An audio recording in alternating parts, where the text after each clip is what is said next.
Tenemos el día de hoy Pulsar 180 FI.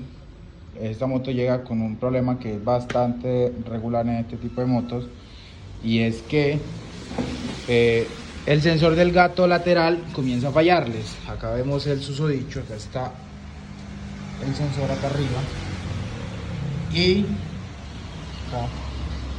este nos presenta fallos. ¿Cómo sabemos que nos presenta fallo? Teniendo en cuenta que el gato está arriba y aún así nos marca el testigo de que el gato está puesto, side stand, gato lateral o paralateral. Lo que debemos revisar aquí realmente es el cambio del sensor. En el momento no lo tenemos a disposición, entonces lo que vamos a hacer es la homologación de la señal para que la computadora trabaje con la moto sin ese sensor y no le vaya a presentar fallas al cliente. Bueno, el funcionamiento de este sensor es realmente básico. Tenemos un sensor en el que hay 3 líneas y una de ellas es masa, una de ellas es alimentación y la otra es la señal que se envía hacia la computadora.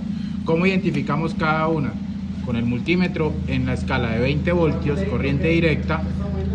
Vamos a mirar acá y el cable rojo de esto, acá arriba es rojo con negro. Metemos la sonda y veamos que acá nos marca una alimentación de 5 voltios. Significa que claramente esa es la alimentación. Debemos buscar y mirar los demás conectores. Tenemos un cable rosado con azul y tenemos un cable rosado. Vamos a meter la sonda en el cable rosado y esta nos marca un voltaje de 2.1 voltios. Significa que esa es la señal y nos está mandando una señal errónea, por eso la moto no nos está encendiendo. Lo que vamos a hacer aquí entonces es engañar la computadora de manera que homologuemos la señal que envía el sensor a la ECU para que la moto pueda encender con el gato arriba o abajo. Entonces vamos a, en cierta forma, o mejor no, vamos a eliminar ese sensor del gato lateral y ya la función que él cumple no va a ser cumplida, sino que va a estar siempre funcionando como si no tuviera el sensor. Entonces, en este caso lo que necesitamos para esto es un potenciómetro. Nosotros estamos usando un potenciómetro de 1K, veanlo aquí, y un par de cables. ¿Cómo lo hacemos? Con los cables que identificamos previamente para verificar acá las señales. Procedemos a meter uno de los cables en la señal y el otro cable en la masa del sensor. ¿Qué hacemos aquí nosotros?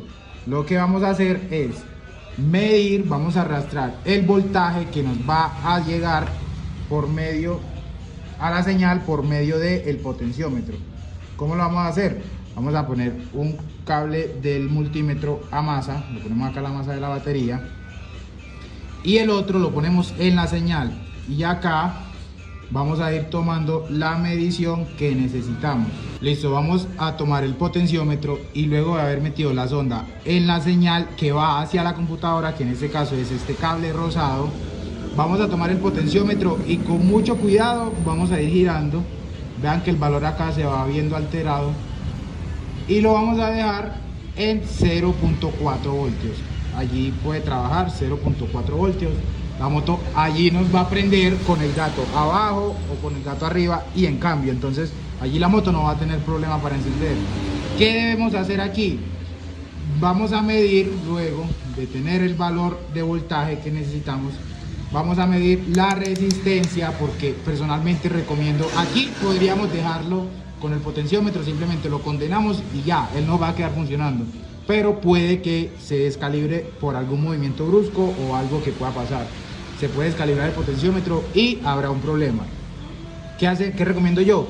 Poner una resistencia del valor que nos dé ese voltaje que tenemos. Entonces vamos a poner el multímetro en la escala de 2K y medimos la resistencia que nos da el potenciómetro, que en este caso es una resistencia de 900 ohmios. Con una resistencia de 900 ohmios o de 1K, que es la más cercana, la moto nos va a prender perfectamente. Listo. Entonces debemos conseguir aquí una resistencia de 1K y la moto nos va a funcionar como si nada. Allí ya lo que hacemos es poner la resistencia en estas dos terminales y ella nos va a funcionar perfectamente. vamos a proceder simplemente a poner la resistencia y eso sería todo el video. Debemos de tener muy en cuenta que el valor del voltaje no debe superar los 3.6 porque podemos causar un daño. Normalmente mucha gente está acostumbrada a otro tipo de motos y vienen y puentean el voltaje con la señal, y lo que hacemos es tirarle un voltaje de 5 voltios a la computadora y eso nos la va a quemar, o puentear directamente la masa con el voltaje y eso nos causa un daño también en la computadora. Entonces debemos estar muy pendientes ahí de la identificación de cables en primer lugar. ¿Listo?